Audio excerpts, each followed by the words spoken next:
Ever wonder what there is to see at an expo?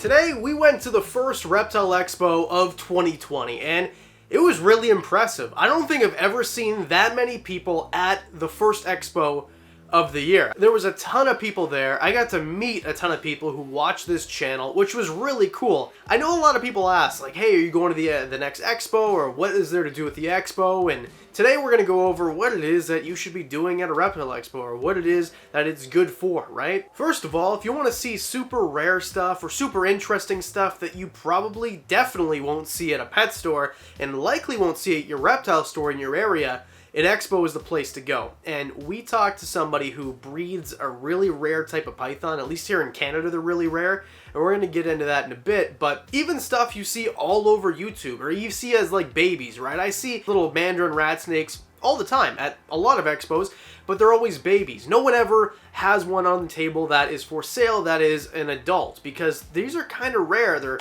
very unique. And I mean, look at this freaking snake. This is an amazing animal. And it took everything in my power not to buy this animal. I did buy something, so stick around to the end of the video. And in the next couple weeks, we're going to go over how to take care of it. And anyway, Mandarin Rat Snakes. These things are freaking awesome, man. Exotic Addicts, thank you very much for taking the time to talk to me. Appreciate the free shirt. Really cool to meet new people and have them take the time to talk to you. Mad at Beauty Boas, again, thanks very much. I appreciate that. Something unique about expos is you can learn a lot. There's a lot of vendors there. There's a lot of people who are experts, where in your community, even if you live in a big market, even if you live in a Toronto, a Houston, LA, whatever, it's going to be a little bit more difficult to find at a pet store or reptile shop someone who can talk to you about a broad source of things, or someone who's an expert on one species or one genus or one group of animals. But at an expo, you get everybody to talk to. So if you like leopard geckos and you also like colubrids, then you get someone there that could speak to you about leopard geckos and someone who can speak to you about colubrids. And I think that's the coolest thing about Reptile Expos. And it's pet friendly, so you can bring your dog if you want, or bring your parrot, whatever. And with Reptile Expos, this is a place to pick up everything you need, right? I walked out of there, I didn't even have someone to film me walking out, because the people I was with also had their hands full. Literally, we had no room in our hands to bring anything else out. You had a whole bunch of aspen and other types of bedding too. The coconut core that I usually buy at Home Hardware, they're sold out till March, so I got 4 big bricks. Like, we're talking big brick that are too big to mix up in one container. I gotta like saw them apart. It's just a ton of stuff. Feeders as well is another great thing that you can buy there. And of course, animals as well. I went there and had a couple things in mind, right? This is a great place to talk to people, and if you're thinking, I've done a bunch of research about this animal, but I don't know, is it the right one for me? Do I know enough? Do I have the setup right? You can talk to the person who breeds those things for a living or for a hobby, but at least has the passion and knowledge to speak intelligently about them, and you can talk to them. Am I doing it right? You know, what would you suggest? Give me more information about this animal. So there was a few there. There's Granite carpet python. Man, it took everything in my power not to walk away with this thing. This is... semi-arboreal snakes are something that I've never really had. I guess I have a boa constrictor, but to a certain point, it's not the same thing. I think carpet pythons are awesome. I don't think they're as difficult as some people make them out to be. In this phase, this morph, whatever you want to call it, Granite is amazing. It just looks so unique and so different. It was really cool to handle. I decided against it. It's not what I went with. And then, of course, the Mandarin Rat Snake we talked about. There was a Florida King Snake that was literally full grown. That was awesome as well. And then there's a bunch of morphs as well. Now, I've talked about this before. I'm trying to get out of racks and trying to put everything in PVCs. Watch a video up here about how I've kind of evolved the reptile room, and you know how it's been different in the latest reptile room tour, I guess. So you can see everything that I've got and what the room looks like. So I still do like breeding to a certain extent. I started pairing leopard geckos, which we talked about on Monday, and I started pairing some hognose snakes, which we might talk about next week. Put it in the comments section if you want to see that video. If not, then we'll do something else. We got some axolotl babies this year as well, so the breeding is really going pretty well in ball pythons too. And there were a few ball python morphs that, man, I was this close. But if you are someone who wants to get into breeding or someone who is into breeding, this is a perfect place to go and get new pickups. Go to talk to people about their breeding projects and find things that maybe they don't have yet or they didn't bring, but they've got. And this is a great place to do that. So if you've got a breeding project with a recessive gene and you can't find anything else with this recessive gene, well, I bet you'll find one at a Reptile Expo. There's ball pythons on every freaking table, it seems like. Same thing with leopard geckos. They're on every freaking table, it seems like. So, I mean, just go there, go to town, have a good time. Here's what I bought, though. Now, since I was a little kid, I've always watched reptile shows. Mostly animal shows, but mostly reptile shows. Steve Irwin, Jack Hanna, Kratz Creatures, things like that. And I always thought that venomous stuff was really interesting. I'd really watch the top 10 most venomous and whatever. Now, coral snakes, to me, I think are super awesome. These things are freaking cool, but I don't want to keep venomous stuff. I don't think that that's for me. I think there's a certain type of person who takes care of venomous snakes, and I'm not that certain type of person. But, you know what looks like a coral snake?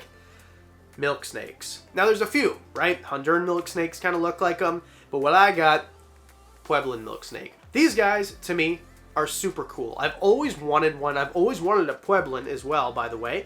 And I finally got one. I was looking around. I kind of wanted something that was handleable, a colubrid species that was handleable as well. And you guys know my luck with corn snakes if you watch some of the other videos. And milk snakes aren't something I've talked about a lot, because I know if I talk about them, I'll end up getting one. And it was on the table. I was talking to the guy about them. It was the least flighty small colubrid that I've ever held in my entire life. There's the shine, like it almost had an iridescence to it. It obviously just came out of shed, and there was good lighting on the table. Good on you for knowing how to sell reptiles, that's for sure, sir. And it was the right price, and I had a setup ready for a colubrid species like a Pueblan milk snake. So this is a Pueblan milk snake. And I would like you to please name the Pueblan milk snake. It's a female, and I know she's about, I don't know, 5 or 6 months old, the guy said. So it's a young female Pueblan milk snake. Put it in the comment section below. If I pick your name, I'll send you a shirt. How about that? And if you've been following along, I'm not sure where we're at now. I'm recording this on Sunday night, but once we hit the 10,000 subscribers, I'm giving away a hoodie. I'm giving away a t-shirt. I'm just giving away a bunch of stuff to cover your body up. So if you want to enter that, go to the video in the description below and put this emoji here, and then you'll be entered into the draw. So, I mean, if you want to win stuff, hit subscribe. And anyway, what's the really cool rare thing that you can't find a lot of and you talked to a guy about and got to hold? This is an Angolan Python. And if you're from the US, maybe this isn't as cool to you because you've seen them at a Tinley Park Expo or something like that, but here in Canada, I have never seen one. I certainly have never been able to hold one, and I would love to explain to you what an Angolan Python is and what makes it so cool, but, I mean, Terry can do it instead. I'm here with Terry from Cherry's Reptiles, and what do we have here? So these are Angolan Pythons, and they're very, not overly common. You'll see them around here and there. But I'm probably one of the few individuals this year to actually produce babies. I want to say a lot of people refer them to, they think they're ball pythons because they do have similar shape, similar body size. The head shape and the body is where the similarities finish. They are a lot slower to grow, they are very active, and they will eat almost everything and anything. So it's always a little more rewarding when you compare to some of the picky eaters. So there you go. I know this was just basically a lot of talking and rambling and stuff, but I'm giving away stuff. If you like shirts, you know, subscribe and do the thing. And tell me in the comments, when you go to Reptile Expos, what are you there for? Do you go to buy an animal? Do you go to buy new stuff for your animals, such as bedding and feeders and stuff like that? Have you ever met someone who you have drawn inspiration from, a breeder or an online personality or like someone from a TV show? What is it that you go for? And by the way, thank you everyone who came up and said hi to me and shook my hand.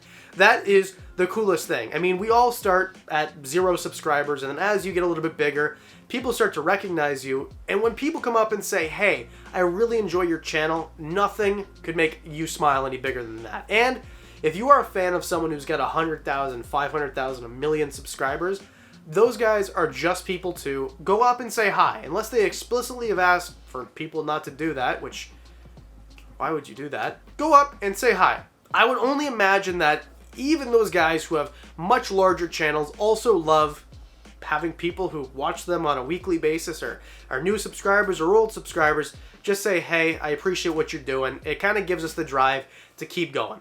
So, with that said, see you on Monday.